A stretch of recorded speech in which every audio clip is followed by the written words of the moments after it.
Bonjour les amis, bienvenue dans cette nouvelle vidéo. Aujourd'hui, nouveau format, on vous sort des émissions. Et le but en gros, ça va être dans chacune d'elles d'avoir une invitée qui sera une moto évidemment, d'origine. Et le but, ça va être de faire des wheelings, des stoppies, de voir jusqu'où cette moto peut aller. Et où est-ce que je vais devoir m'arrêter, quelle sera la limite. Les amis, c'est parti.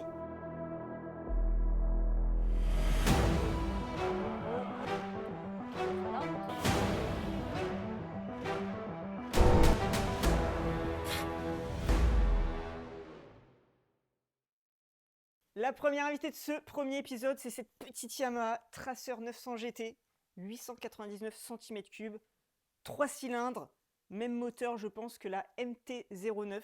Ça fait à peu près 112 chevaux, 220 kg, ce qui est pas trop lourd, et une gueule, un mix entre du trail, routière, sport.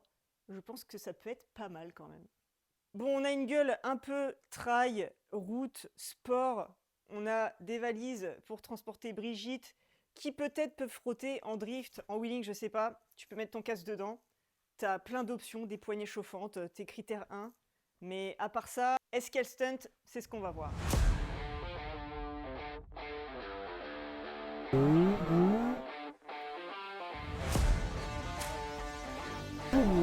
N'importe quoi.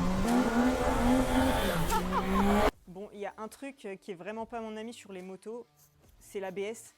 Et je conseille pas du tout de le désactiver. Mais j'ai dû le faire parce que sinon, j'aurais pas pu faire des roues arrière, des roues avant, étant donné que justement ces aides empêchent absolument de faire tout ça. Donc c'était la première modif. Et la première impression, c'était trop marrant parce que j'ai eu l'impression de me retrouver sur une petite sportive. Alors que la position, ça n'a rien à voir. Hein. T'as quand même le gros guidon, le gros siège, t'as le truc, tu vois, très bas-lourd. Et je pense que ça s'annonce bien pour la suite des événements. Oh là, on n'est pas sur le même game. Alors.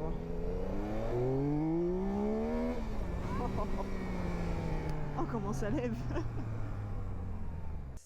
Premier tour de roue, c'est bien. Tu vois, c'est la moto, j'ai envie de dire, monsieur tout le monde, tu te balades et tout. Tu peux emmener Brigitte, on garde Brigitte, on n'a pas changé entre temps. Et d'un coup, quand tu ouvres, bah déjà, ça part en wheeling, c'est violent, tu veux. Bah, c'est violent en fait. T'as complètement ce coup de il y a rien, il y a tout, c'est exactement ça. Il y a rien, et d'un coup, il y a tout. Mais il y a un petit peu quand même au début. Il y a un petit peu, t'es bien, et d'un coup, c'est trop.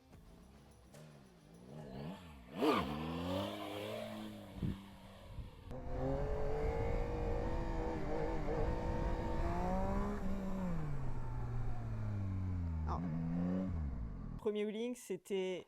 Bah, ça lève très bien. Après, l'accélération, le haut régime, tu sais que faut y aller tranquille aussi. Ça va bien, mais faut y aller tranquille. Si tu veux, le wheeling, il va très bien quand t'es tranquille, tu roules doucement. Et dès que tu prends un peu de vitesse, donc suffit que tu sois un peu trop bas. Et là, la moto, c'est n'importe quoi. C'est genre, pourquoi autant?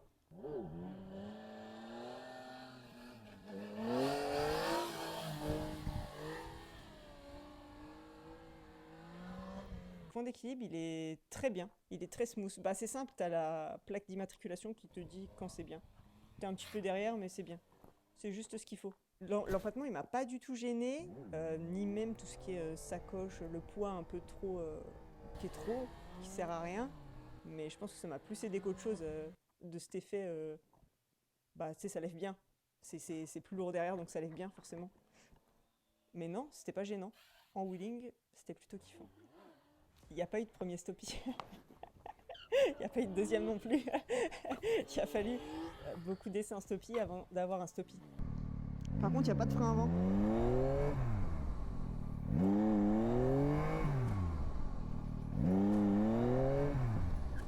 Ah ouais, il n'y a pas du tout de frein avant. En fait, il fallait que je capte ce truc du freinage un peu assisté. Je suis pas sûre, mais je suis quasi sûre en fait. J'ai pas regardé la fiche technique de la moto, savoir si le frein, mais je suis sûre que c'est un espèce de frein couplé. Parce qu'il y a un très mauvais feeling dans le frein avant. Donc c'est un frein avant pour freiner tranquille. Hein.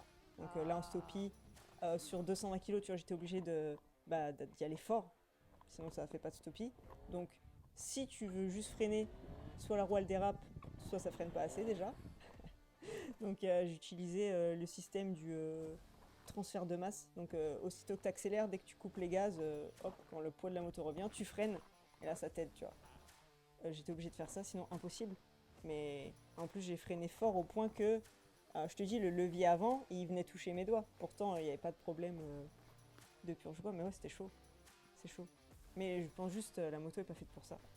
On dirait que le frein avant, il a une centrale qui fait freiner l'arrière aussi, tu sais.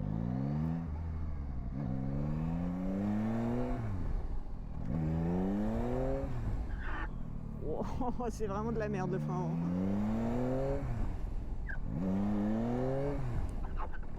Ah ouais. Alors là, on va galérer en stoppie par contre. Une fois que les stoppies rentrent, à aucun moment j'étais sûr à 100% que chaque stoppie allait être bon. Il y avait toujours un moment où la moto elle me trahissait, je perdais un peu l'avant, elle me mettait jamais en confiance, tu vois.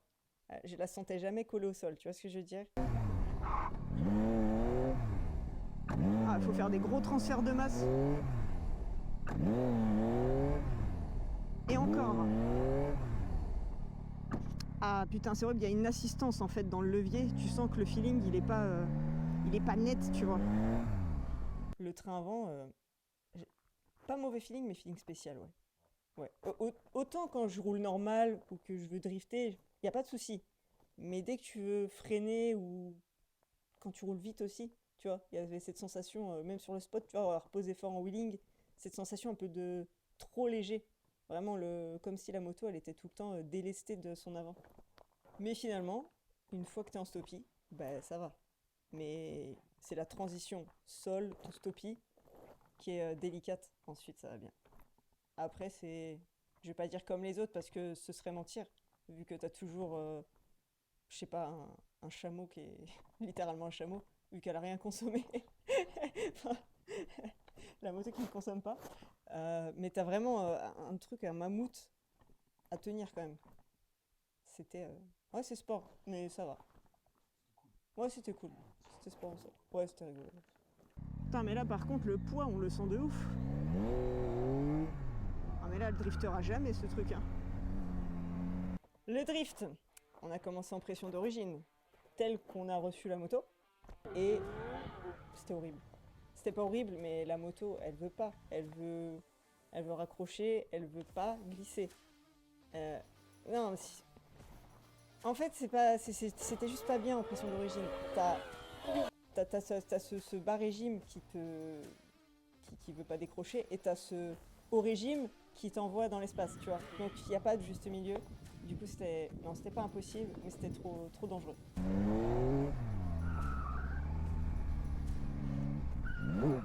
Oh la vache, la violence. Elle me violente la moto. Donc, on a eu 3 barres dans le pneu.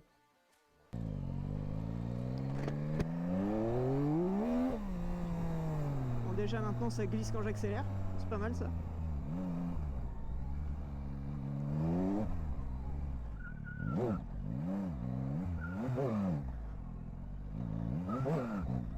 Voilà, mais il n'y a pas de patate en bas régime. Ouah, faudrait le faire à 200, mais putain.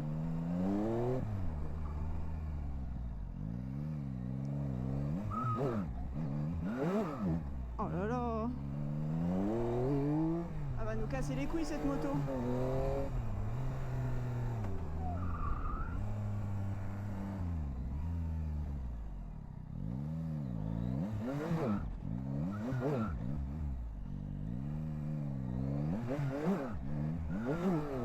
Trois barres dans la roue arrière, c'est pour moi le minimum.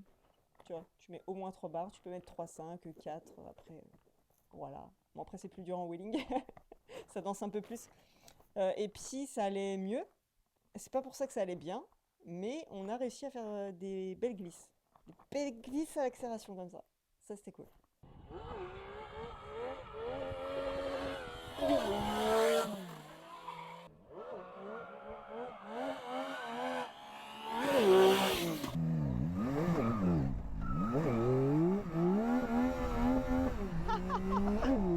N'importe quoi.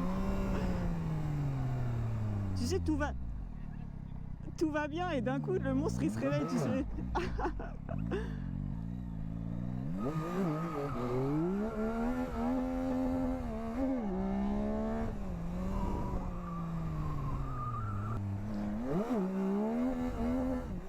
qu'est-ce que je me fais chier à faire des virages alors qu'en ligne droite, elle le fait. C'était cool, mais pareil, j'étais jamais safe à 100%. J'étais jamais en mode là c'est tranquille, là ça va aller, tu vois. Je m'attendais toujours à, tu vois, un petit retournement de situation dans mon plan, de faire une courbe, un truc. Mais ça. Non, globalement, je trouve que c'est une moto qui donne grave de sensations, sur laquelle t'es bien. Pour rouler tous les jours, franchement, c'est une crème. C'est une crème et t'as ce petit côté un peu sportif où tu peux vraiment kiffer, tu vois, t'as vu, tu sors une voie d'accélération, un truc, t'as quand même ce truc, tu vois. Et en même temps, t'as le côté cool, t'as le couple et tout. Non, franchement, c'est une bonne moto polyvalente. T'as gavé d'options. Tu as les poignées chauffantes, ça, moi, pour moi, c'est la meilleure option qu'ils aient jamais inventée dans le monde motorisé. Les poignées chauffantes. C'est la base. Euh, je citerai pas toutes les options, mais franchement, je trouve que ça, c'est bien. Après, si par exemple, quelqu'un qui veut l'acheter, euh, je la déconseille à quelqu'un qui est petit. Vraiment, c'est une moto qui est un peu compliquée à manier. Même si ça va en vrai, c'est pas la pire, mais elle est compliquée à manier. Je fais quoi, 1m70, je galère un peu à avoir les pieds par terre et tout. Mais ouais, après si je la conseillerais pas à un débutant en tout cas, mais elle est cool. C'est une bonne bécane en vrai. Mais pour le stunt, voilà, je la prendrais pas pour le stunt. Point faible, la confiance avec le train avant. Inexistante. Jamais il y a de confiance. Évidemment le poids, on le sent. Autant en wheeling où il y a des trucs comme ça se sent pas. Autant tu sais qu'en drift, tu vas galérer. Qu'en stoppie, ça va être une galère. La forme du châssis est pas idéale pour le stunt. Tu vois, ce côté un peu trail et tout, c'est cool. Ça passe un peu partout.